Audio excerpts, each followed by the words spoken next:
मेरे एक दोस्त ने मुझसे 1 लाख रुपया कर्ज के तौर पर मांगा। तो मैंने कहा कोई बड़ी बात नहीं है, मैं आपको 1 लाख रुपया जो है वो दे देता हूं, लेकिन इसके अंदर मेरी 2 शर्तें होंगी। सबसे पहली शर्त तो ये होगी कि जब मैं आपको 1 लाख रुपया दूंगा तो कम से कम 2 लोग जो है वो गवाह होंगे, और इसके अलावा आपको स्टाम्प पेपर भी लिख कर देना पड़ेगा कि मैंने आपको 1 लाख रुपया जो है वो उधार दिया है। उसने मुझसे कहा आपको मुझ पर यकीन नहीं है। मैंने कहा बिल्कुल यकीन है, लेकिन शरीयत के मुताबिक कोई कानूनी कार्रवाई होती है, उसको पूरा होना चाहिए। तो वो जो दोस्त है वो मुझसे नाराज हो गया। तो मैंने उसे मनाने के लिए कहा मैं तो वैसे ही तुमसे मजाक कर रहा था। हालांकि मैं उससे मजाक नहीं कर रहा था, मैं संजीदा था, लेकिन उसको सिर्फ मनाने के लिए कि वो मुझसे नाराज ना हो जाए, मैंने कहा कि मैंने ये मजाक किया है। बहरहाल मैंने उसको 1 लाख रुपया गवाहों और स्टाम्प पेपर के बगैर दे दिया। इस बात को 2 साल गुजर गए।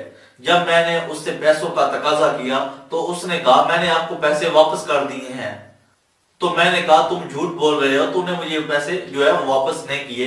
तो वो गुस्से में आ गया। तो उसने गुस्से में कहा तुम्हारे पास कोई गवाह या तुम्हारे पास कोई सबूत है कि तुमने मुझे 1 लाख रुपया कर्ज दिया था? अगर तुम्हारे पास कोई सबूत है तो वो पेश करो।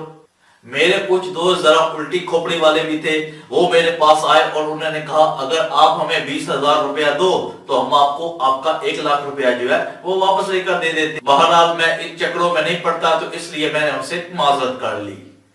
आखिर में मैं थाने चला गया। मैंने थाने में जाकर पुलिस इंस्पेक्टर को ये रिपोर्ट दर्ज कराई कि मेरा एक दोस्त था, उसने मुझसे 1 लाख रुपया लिया, लेकिन वो मुझे वापस नहीं कर रहा। तो पुलिस इंस्पेक्टर ने जो सबसे पहला क्वेश्चन किया तुम्हारे पास कोई सबूत वगैरह है? तो मैंने कहा मेरे पास तो कोई सबूत वगैरह नहीं है। तो उसने कहा जब तुम बैंक में जाते हो, वहां पे अपने पैसे डिपॉजिट करते हो, तो जाहिर बात है कोई रसीद वगैरह बैंक तो देता है। मैंने कहा बिल्कुल देता है। तो उसने कहा जब अपने दोस्त को तुमने पैसे दिए थे तो तुमने रसीद वगैरह क्यों नहीं की, या आपने कोई स्टाम्प वगैरह क्यों नहीं लिखवाया? तो मैं वहां से भी शर्मिंदा होकर वापस घर आ गया।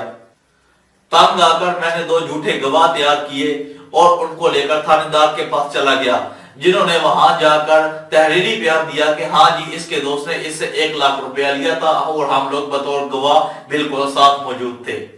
और इस नाजायज बात के ऊपर मुझे उन 2 गवाहों की बहुत सी नाजायज बातें जो है वो मानना।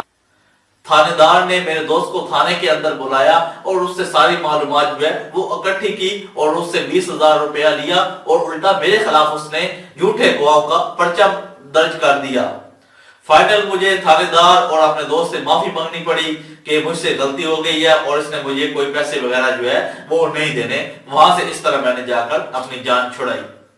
घर आया तो घर वालों ने अलहदा परेशान किया कि तुम दोस्त ही ऐसे बनाते हो, एक गलत फैसले की वजह से हमारे कितने हालात खराब हो चुके हैं। तो घर वालों की जो बातें थी वो भी हमें सुनना पड़ी।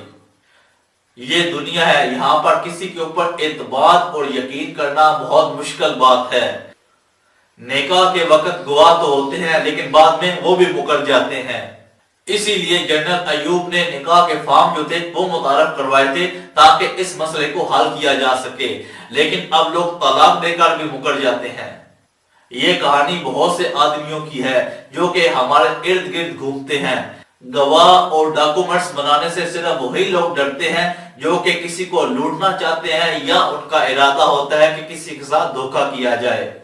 अल्लाह ताला कुरान मजीद में फरमाते हैं ऐ ईमान वालों, जब तुम महदूद मुद्दत तक लेन देन का मामला करो तो तहरीर कर लिया करो और 2 गवाह भी बना लिया करो। बहन भाइयों में विरासत का मसला हो, आप लोगों ने किसी के साथ लेन देन करना हो, या आप लोगों ने अपने मकान को किराए के ऊपर देना हो, इस मामले के अंदर भी पैसों का मसला हो, तो उसके अंदर आप लोगों ने लिखत पढ़त जो है वो जरूर कर लेनी है ताकि बाद की परेशानी से बचा जा सके। ये जबर भी देखा तारीख की नजरों ने, लम्हों ने खता की थी सदियों ने सजा पाई। हमारा काम है आप लोगों के साथ अच्छी से अच्छी बातों को शेयर करना ताकि आप दोस्त अब आप उनको अपनी लाइफ के अंदर एज ए प्रैक्टिकल शामिल करें और जो बेनिफिट है या प्रॉफिट है वो हासिल करें। हमारे चैनल लाहौरिया 2020 को लाइक करें, दोस्तों के साथ शेयर करें ताकि वो दोस्त अब आप जिनको लाहौरिया 2020 के बारे में इंफॉर्मेशन नहीं वो भी हमारे चैनल के साथ जुड़ें और हमारे चैनल से इस्तेफादा हासिल करें।